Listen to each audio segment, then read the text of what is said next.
Hey there, it's Michael. Welcome to Whole Again, the show that's here in support of you creating a meaningful life and the person you're becoming.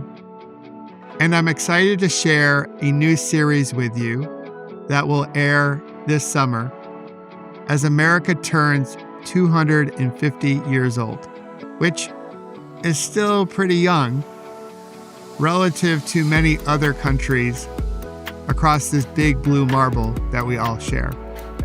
The series is called A Perfectly Imperfect Union. In 2022, I rode my bike across America, from Astoria, Oregon to the Lincoln Memorial. My wife drove our RV, and she had two co-pilots, Jester and Hope, two Springer Spaniels. And when we did it, America was coming out of the pandemic, and we were hurting from things that had happened prior to the pandemic. Of course, going through what we all went through. And at that time, and this is something I still believe today, is that we were entering an inflection point. An inflection point for us to hopefully pause, breathe, and reflect on who we wish to become as individuals, as communities, and as a country. As I pedaled across America, I wanted to share America's beauty with others, her natural beauty and the beauty of her people. And I also wanted to share where we were hurting. As America turns 250, I believe Kinstugi, which is something we use as a metaphor here at Whole Again, is a perfect metaphor for where we are as a country. There's so much beauty to celebrate, and we can also acknowledge that parts of us feel broken or are broken, but we can find a way to come back together, just like Kinstugi teaches us. And when we do, we don't try to erase or cover up where we have scars or blemishes. We highlight them in gold, and we celebrate them as symbols of our strength and resilience. Kinstugi is called the golden repair, and in essence, we can see beauty in something that's perfectly imperfect. During this series, I plan to speak to at least 2 people in each state and the District of Columbia. So 102 conversations with real folk, as I like to say. We're going to let the celebrities and the big influencers have their day somewhere else. But here, I want to reach out and talk to real people and listen to their reflections as they think about America turning 250 years old. And my hope is that you'll tune in to at least one, if not all 102. Because my theory going into this is that you'll hear different perspectives. Some may be aligned with yours. Others may not. But my hope is that you hear the goodness in your fellow citizens and realize, as Maya Angelou shared with us, we are more alike, my friends, than we are unalike. We are more alike, my friends, than we are unalike. I've had the privilege of traveling all over the world and all over this country.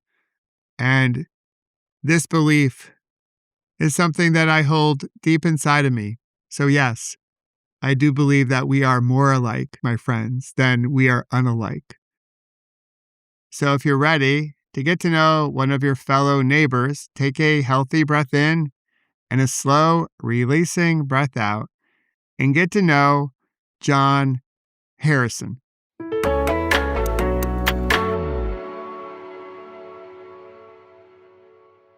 John, my friend, welcome to A Perfectly Imperfect Union.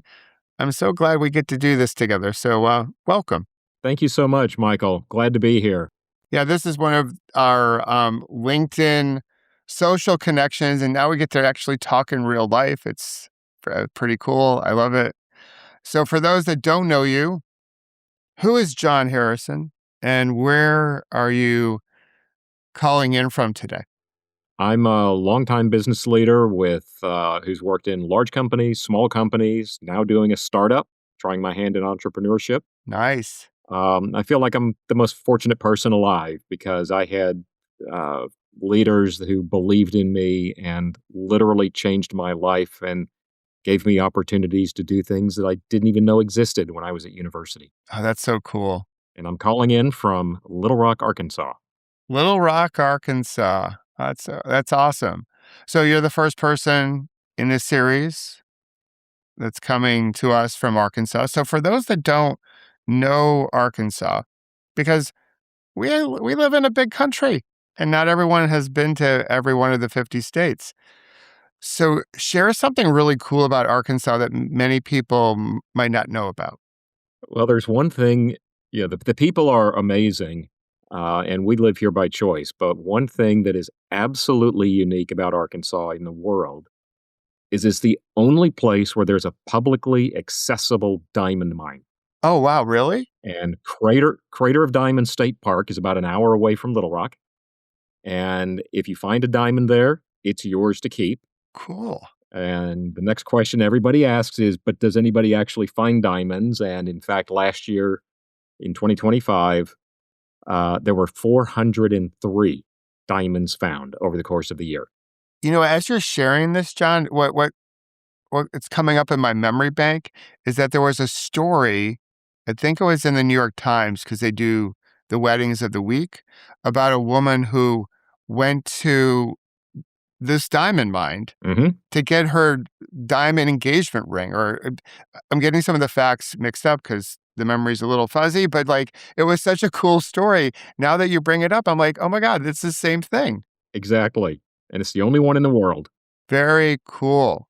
And as a cyclist, I will say Arkansas has some of the best gravel bike riding in the country because I do think the connection is to the Walmart family. They've done a lot to really develop the trail system in Arkansas so people can just really experience the wonderful outdoors Yes. and all the nature that Arkansas is. And I'll echo your comments about the great people. I've been to Arkansas a couple of times through work, and each time I've gone, really cool people. So awesome. Thank you. So let's say you're sitting around a campfire, maybe a fire pit in the summertime with all those cool people from Arkansas, and someone brings up the topic of America at 250, and they ask you, John, what does America mean to you? What do you say in response? It really is the land of opportunity. Um, it's a place where you can control your own destiny and write your own future, whether that's personal or professional or both. That means you're responsible for charting your own path, but you're also responsible for the outcomes, whether you like them or not. Yeah. But that's why my great grandparents came across an ocean to build a better life for their families. My in-laws moved here and started a business. My dad had several small businesses, none of them wildly successful, but he was controlling his own destiny. And just a few months ago, three partners and I launched an AI services company. So we're trying to write our own future as well. I love it. Where did your grandparents come from as they went across the big ocean? Western Europe. Western Europe, all right. And do you know much about how the family landed in Arkansas? Actually, we're here because of a job transfer. Yeah. So on my mom's side of the family, they much of them settled in the Pennsylvania area. My dad's side of the family was in Texas, Okay. and through the magic of connections, they met, married, and here I am. Here you are. I love it. I'm in New Jersey because of a job transfer. I'm not from here originally, but we do. People do move around a lot. But again, as I mentioned earlier, big country. Not everyone's been to every state. So you mentioned AI and the AI startup. So one topic that is front and center, I think, to a lot of Americans' current day is AI. And it seems like everyone has a different relationship. I'm sort of hesitant to use that word, but maybe a different attitude as it relates to AI. There's the camp that will say it's going to destroy us and eat us alive. And then there's a camp that says it will provide ultimate freedom. So you as a startup um, leader in AI, like, what's your take? I'd love to hear. Well, we wouldn't be starting a business if we thought it was going to eat us alive. Yeah, absolutely. I don't take you as an evil person, John. No, So yeah. it really is. I think going to be a phenomenal opportunity for us. Companies are making some very serious missteps Mm. um, because they're looking at it for efficiency purposes, which is good, but it's as if they're trying to bake the same pie faster, like getting a more powerful oven. And instead, they really need to look at the opportunity side and say, gee, if we can help our people be more efficient and free up valuable time, how can they help us bake a bigger pie? I just picked up a pie last night from the grocery store. Blueberry, my favorite pie. So great Mm. reference. And now I'm getting hungry as we talk. So for the layperson that may have dabbled with a prompt into Chat GPT, do you have any is there one thing you would recommend to just the common American folk so they can get a little bit more knowledgeable about AI? It's interesting. I had a friend ask me one time. He said, "How do I learn about AI?" I said, "Pick a tool: ChatGPT, Gemini, Copilot, Claude, name it. First prompt is, I don't know anything about AI. Can you teach me?"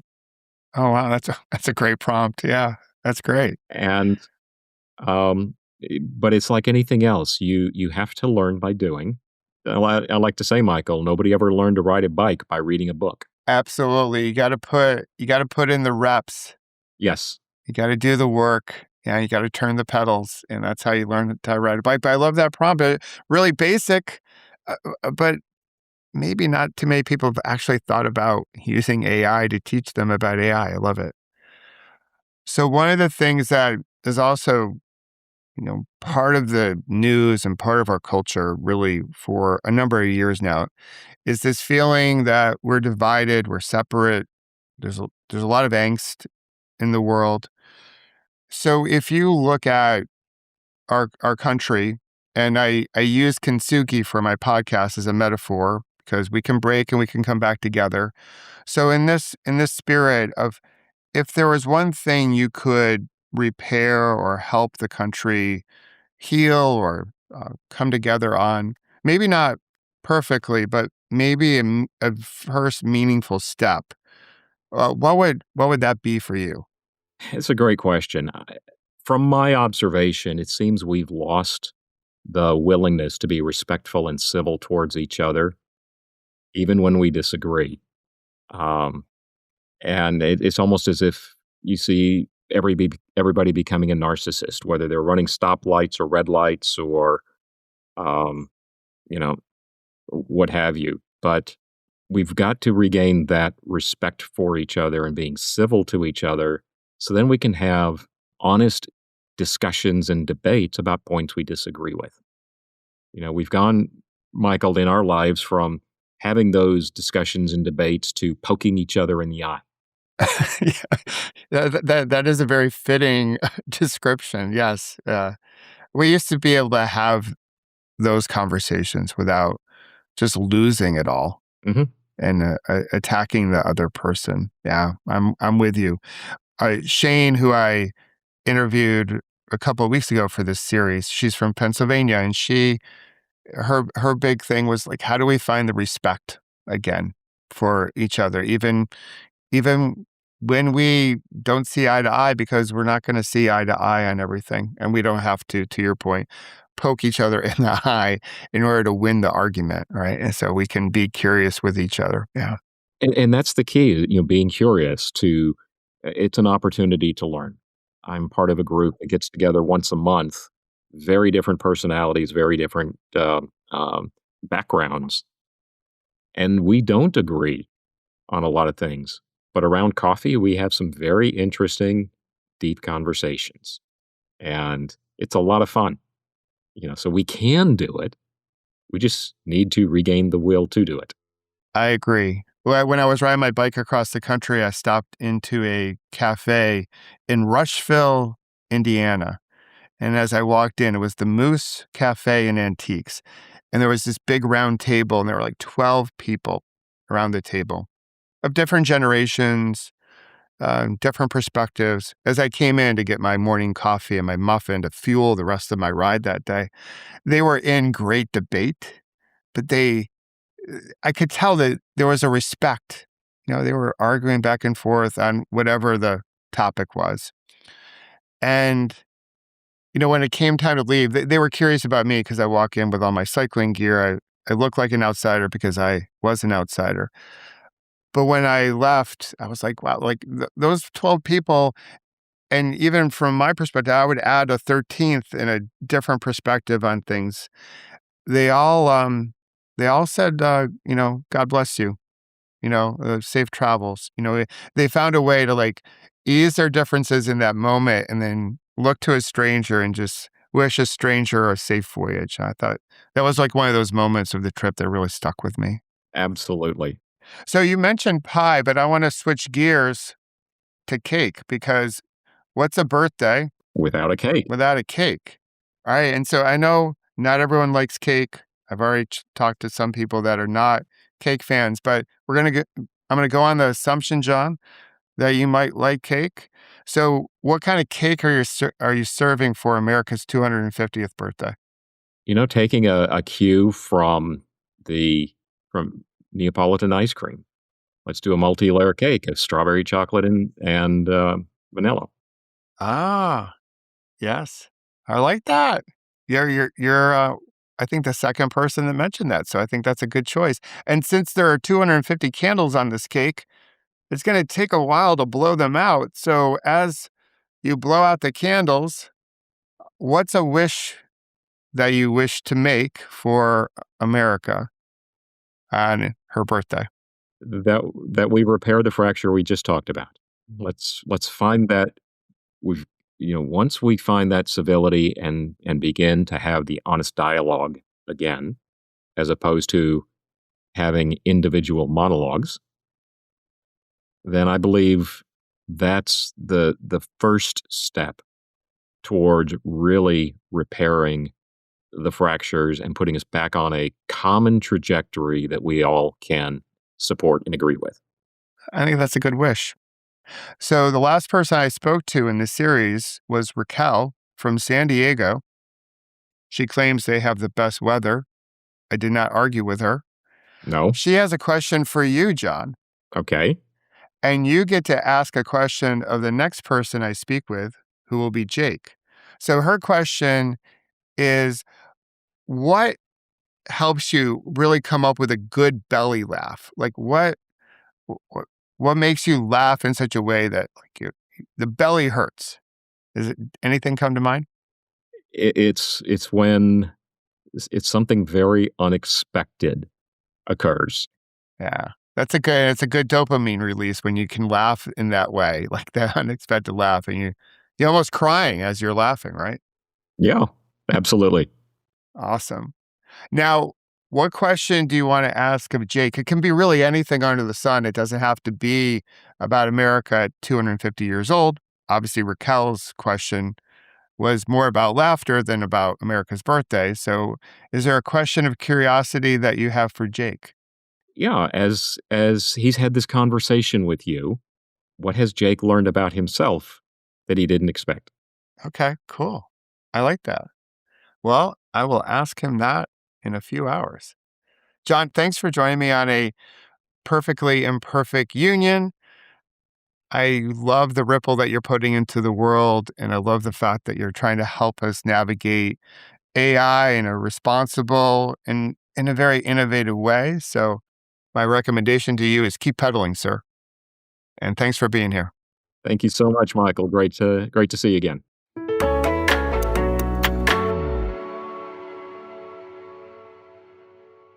So I hope you enjoyed getting to know one of your fellow neighbors from Arkansas.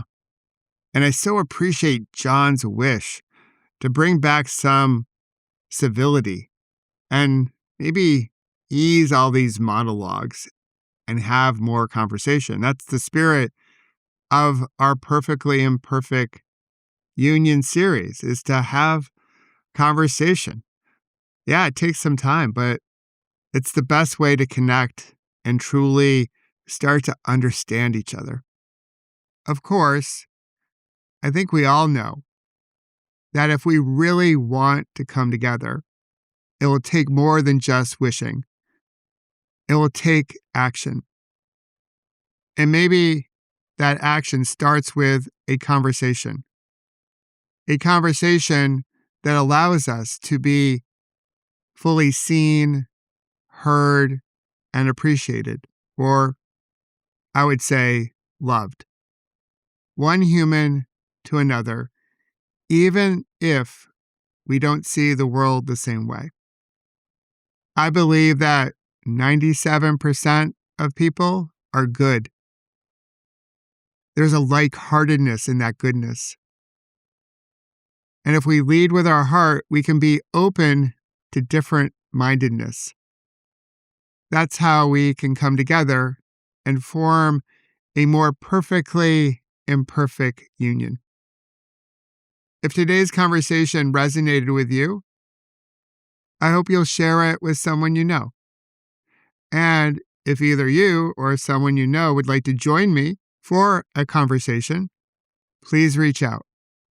And until our next episode in our Perfectly Imperfect Union series, let's remember to celebrate our scars as golden symbols of our strength and resilience. Happy birthday, America. And don't forget to have fun storming the castle.